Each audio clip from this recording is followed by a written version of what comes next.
Halo sahabat konservasi, salam sapa dari saya Elis Febriani Jessica di podcast YKWS Suara untuk Lingkungan. Ya di sini kembali bersama Mbak Febri. Halo Mbak Febri, apa kabar? Halo Elis, alhamdulillah kabar baik. Mantap ya Mbak. Mbak di sini kita kan mau ngobrol-ngobrol nih tentang sanitasi biar teman-teman di rumah itu yang lagi gabut mungkin atau cuman kerjaannya rebahan terus di rumah ya biar dapat informasi ya Mbak ya, dapat pengetahuan baru. Nah sebenarnya apa sih Mbak sanitasi itu Mbak? Ya hari ini kita akan membahas tentang sanitasi aman di rumah tangga lah ya. Rumah tangga di skala kecil saja. Kalau bicara tentang sanitasi itu sangat luas. Tapi kita akan mengangkat sanitasi aman di rumah tangga. Jadi kalau sanitasi itu kan kaitannya dengan persoalan lingkungan juga ya. Terutama berkaitan dengan akses tinja maupun juga akses air gitu kan. Dan sampah itu juga bagian dari sanitasi. Jadi kalau bicara sanitasi aman rumah tangga itu adalah misalnya saya kasih contoh nih di rumahnya Elis itu kan sudah punya toilet atau punya WC atau jamban ya. Kemudian dipastikan jambannya Elis itu sudah punya tangki septik atau belum, kedap atau belum, sudah dilakukan penyedotan tinja secara berkala atau belum. Kemudian dari penyedotan itu kemudian dibawa ke IPLT. Di IPLT itu apakah sudah diolah atau belum. Nah itu rangkaian daripada yang dimaksud dengan sanitasi aman rumah tangga. Nah kalau berbicara tentang sanitasi aman rumah tangga, sebenarnya komponennya tuh apa aja sih Mbak? Ya, komponen sanitasi aman itu sebetulnya dari yang awal tadi saya sampaikan bahwa sebuah rumah tangga dikatakan sanitasinya itu sudah sehat dan aman itu apabila klosetnya itu sudah atau toiletnya itu punya tangki septik yang kedap. Nah, tangki septik yang kedap itu yang seperti apa?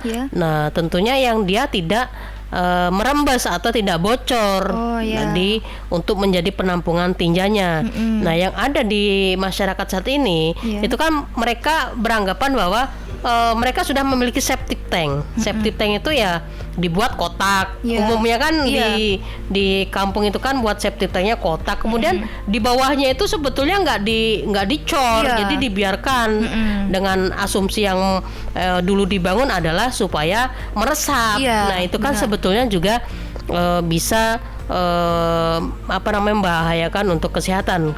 Karena apa? Karena tinja yang tidak tertampung pada tangki septik yang kedap itu kan akan ada kandungan bakteri E. coli yang dia bisa menembus di sumur gali, terutama kalau tangki septiknya itu dekat dengan sumur gali. Rata-rata itu kan di kampung ada juga yang sumur galinya di samping rumah, kemudian tangki septiknya di sebelah sumur gali itu dengan jarak 3 meter. Mantap. Ya kan? Sedangkan kalau dalam dari standar untuk ini kan membuat tangki septik tuh minimal 10 meter. Tapi kan sudah tidak kita jumpai itu kalau di perkotaan dengan luas lahan yang harus membuat sumur gali dengan tangki septik dengan jarak 10 meter. Tapi kan ada triknya, ada teknologi, ada teknis yang bisa dimodifikasi supaya tangki septik itu aman, kemudian kedap dan tidak meresap ke air tanah gitu. Iya. Nah biasanya kalau untuk penyedotan itu sendiri Mbak, itu biasanya periodenya berapa lama sih Mbak? Ya minimal itu 3 tahun sekali harus dilakukan penyedotan ya kan? Terutama yang dia kapasitas tangki septiknya kecil ya, harus rutin melakukan penyedotan. Nah fungsinya juga supaya tidak penuh gitu kan. Karena kalau septik itu kan pasti dia tidak meresap, dia akan tertampung dan kedap, dia tidak akan bocor. Tapi kalau yang merasa aku nggak pernah nyedot nih, misalnya di rumah Elis nih, karena tangki penampungan tinjanya itu kan di bawah tidak dicor. Jadi aku sudah 20 tahun ini membuat tangki ini tapi tidak pernah penuh gitu. Menurutku aman-aman aja itu. Ya mungkin saat ini aman, tapi kan sebetulnya itu bisa mengakibatkan infeksi pencernaan kalau kita apalagi Elis mengkonsumsi air tanah yang dekat tangki septik yang tiba-tiba Elis haus tuh. tidak sabar untuk menunggu air minum yang direbus, langsung minum dari sumur. Itu juga kan bisa menginfeksi saluran pencernaan kita karena bakteri E. coli itu kira-kira. Iya. Nah, Mbak, sebenarnya tuh apa sih pentingnya sanitasi aman untuk kita tuh? Ya, sanitasi aman tuh tentunya sangat penting ya, karena kalau bicara dengan sanitasi itu bicara dengan kualitas lingkungan dan kesehatan. Kalau situasi di lingkungan kita itu sanitasinya itu buruk, itu juga akan mempengaruhi kualitas kesehatan. Kita kan tahu tuh, Elis juga tahu lah, pernah baca ya data bahwa mayoritas balita meninggal karena diare itu disebabkan kondisi sanitasi yang buruk, gitu kan? Nah, diare itu kan disebabkan salah satunya itu tadi, dia terinfeksi bakteri, gitu kan? Bakteri yang muncul dari apa? Dari konsumsi makanan yang tidak bersih dan sehat, kemudian juga air yang terkontaminasi, kemudian juga ada vektor yang membawa sebagai lalat yang sebagai menjadi vektor ya, kemudian hinggap di makanan gitu. Jadi sangat penting gitu loh, sanitasi aman, sanitasi sehat ya, sanitasi sehat dan aman itu sangat penting.